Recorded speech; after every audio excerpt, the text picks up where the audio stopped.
Ça ne te met pas à l'abri des erreurs. Amen. Ça ne te met pas à l'abri des erreurs de ton père.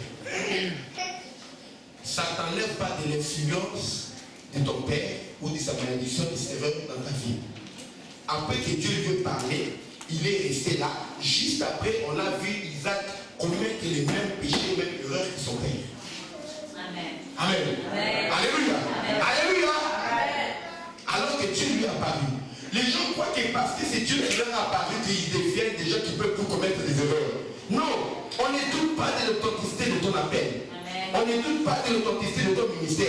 Mais tu n'es pas à l'abri des erreurs. Amen. Comme tous les grands hommes de Dieu dans la Bible. Amen. Comme toutes les grandes femmes de Dieu. Tu dois écouter. Les gens t'observent. On a vu le comportement là. Ce n'est pas bon. Même si c'est Dieu qui t'a parlé, change de comportement. Et sache que les erreurs de ton père sont à la porte pour se poursuivre. Parce que tu as le même tempérament que ton père. Tu as le même tempérament que ta mère. C'est normal, tu es sa fille. Dans les mêmes choix, les mêmes circonstances, les choix que ta mère a pu faire, tu feras également les mêmes choix. Pourquoi? Parce que tu as été éduqué par ta mère.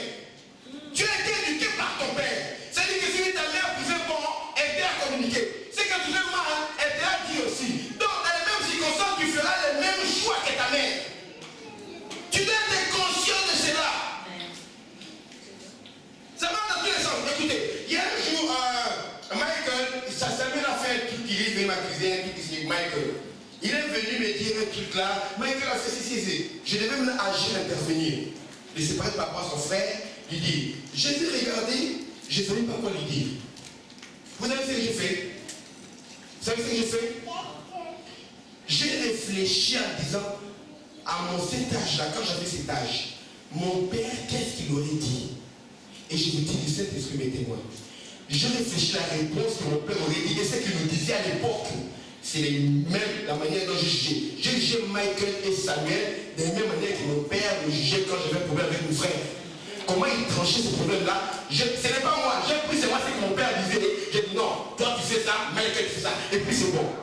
J'ai repris rien de ce que mon père m'avait appris. Ça marche dans le bien, ça marche aussi dans le mal. Amen. Amen. Alléluia. Amen.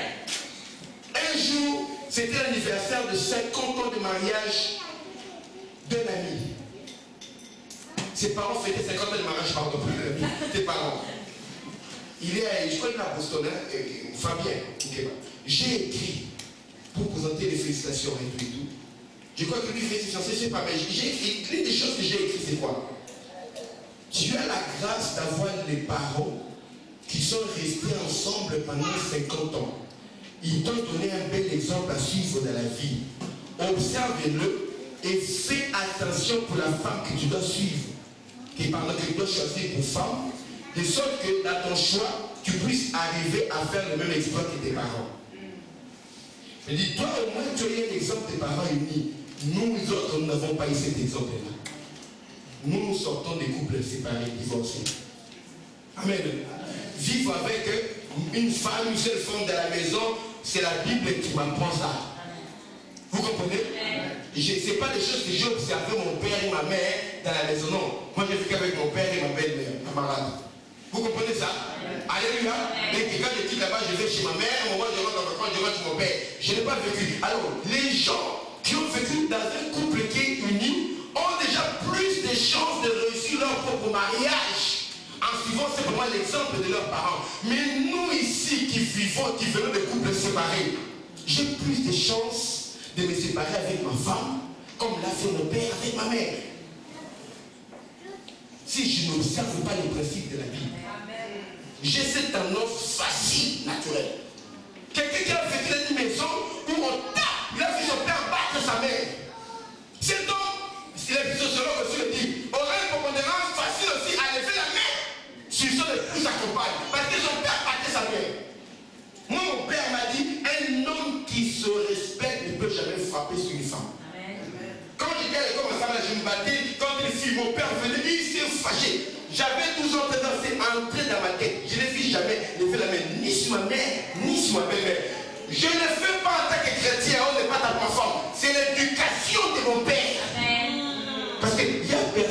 peut t'énerver au monde comme ta propre femme. Amen. Il n'y a personne qui peut t'énerver au monde comme ton propre mari. Amen. Toute ma vie, depuis que j'étais païen, je n'ai jamais fait des crises de colère. Et j'étais chrétien, je n'ai jamais fait des crises de colère. Mais si j'étais marié, je me dis que je faire des crises de colère.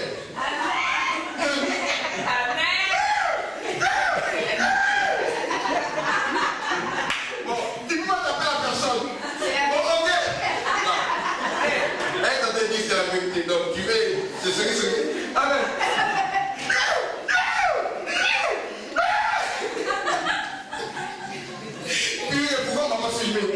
Amen. Je me suis retrouvé, c'est la première fois que je fais une crise. Toute ma vie, mes amis m'ont connu, je me suis battu toute ma vie, c'est un bagarreur. Mais je n'ai jamais eu une crise de colère. Même dans tous les bagarres, je suis un bagarreur complet. Amen. Je battais mes amis. Mais en étant marié, j'ai fait une crise de colère. En tant que pasteur, avec tout l'option nécessaire. Mais il y a quelque chose que mon père m'a appris. Tu ne peux pas frapper ta femme.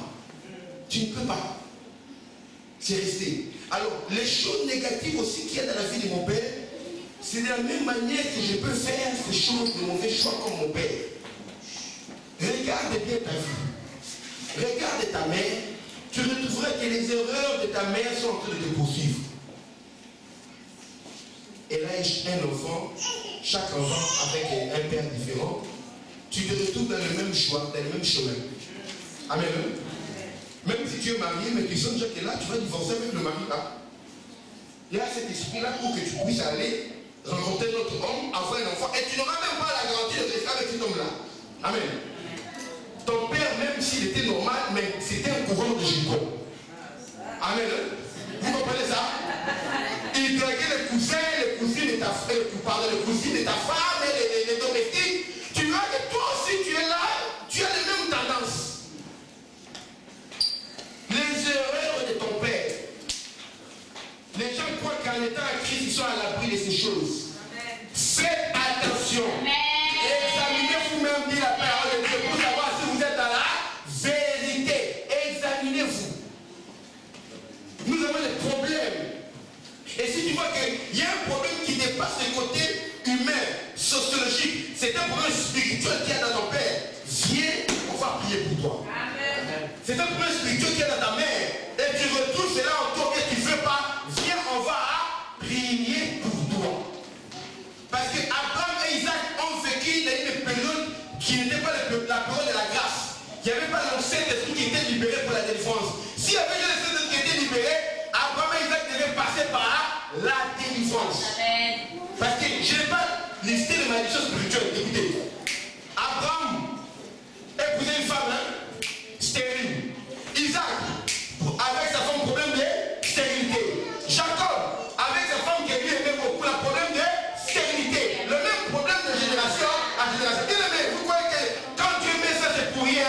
Non! Et il n'avait pas l'onction pour la délivrance. Jésus n'avait pas encore accompli l'œuvre de la croix. Tu n'es pas obligé de vivre les mêmes problèmes qu'Abraham, Isaac et Jacob. Alléluia. En Christ, il y a une puissance. Amen. Il y a le pouvoir de marcher sur les serpents, sur les scorpions, sur toute la puissance de l'ennemi Satan. Rien ne pourra vous nuire. Là où on a allé prier l'Éternel, fais ceci. Nous on a reçu le pouvoir d'agir directement au nom de l'Éternel. Au nom de Jésus. On a mieux qu'Abraham. Amen. Ne m'amène pas à vivre la même chose qu'Abraham. Tu es fou, quoi. Tu dois vivre plus qu'Abraham. Amen. Attends, moi là que j'attends 25 ans avant d'avoir un enfant, viens me dire ça si tu ne veux pas dire. Que moi j'attends 25 ans avant d'avoir un enfant. Tu y vas. Amen. Ça c'est Abraham. Amen. Alléluia. Alléluia. Non. Alléluia. Amen. J'ai mieux en Christ. La déclare. De tous ceux qui sont nés des femmes, il n'a pas parlé de plus grand que Jean-Baptiste. Jean-Baptiste est plus grand que tous les Abraham là. Mais Jésus a dit non, le plus petit dans le royaume de Dieu est plus grand que Jean-Baptiste. Nous qui avons cru, nous sommes plus grands que Jean-Baptiste. Jean-Baptiste qui est plus grand que Abraham, Moïse, Isaac, Jacob. Et tu veux que moi je vive la même chose que Moïse, alors que je suis plus grand que Jean-Baptiste qui est plus grand que ces gens-là. connais-toi toi-même. Amen. Dans le Seigneur. Regarde les erreurs de ton père. Je ne veux pas, non, ne regarde pas les erreurs d'Abraham, non. Ton père. Comment tu t'appelles? C'est quoi ton nom de famille? Que chacun dise son nom de famille. Ta famille, d'où tu viens? Là, tu dis mon nom de fou, c'est mon nom.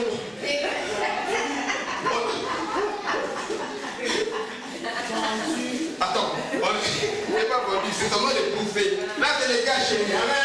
Mais dis ton nom de jeune fille. Allez dans l'état civil maintenant. C'est quoi ton nom de famille? Voilà. Le nom que tu as cité là, les erreurs, les problèmes, les malédictions que ces noms-là ont accumulés sont à ta porte, sont en train de te guider aussi. Fais attention. Surveille ça mieux que les choses qui sont dans la vie d'autres personnes. C'est pourquoi quelqu'un peut témoigner. Dans ma vie, je me dis ceci. Non, non, son témoignage, c'est par rapport à ta vie. Toi, si tu as ton propre témoignage, on n'a pas les mêmes démons partout. Il y a des principautés d'autorité, il y a des principautés qui sont liées à certaines tribus.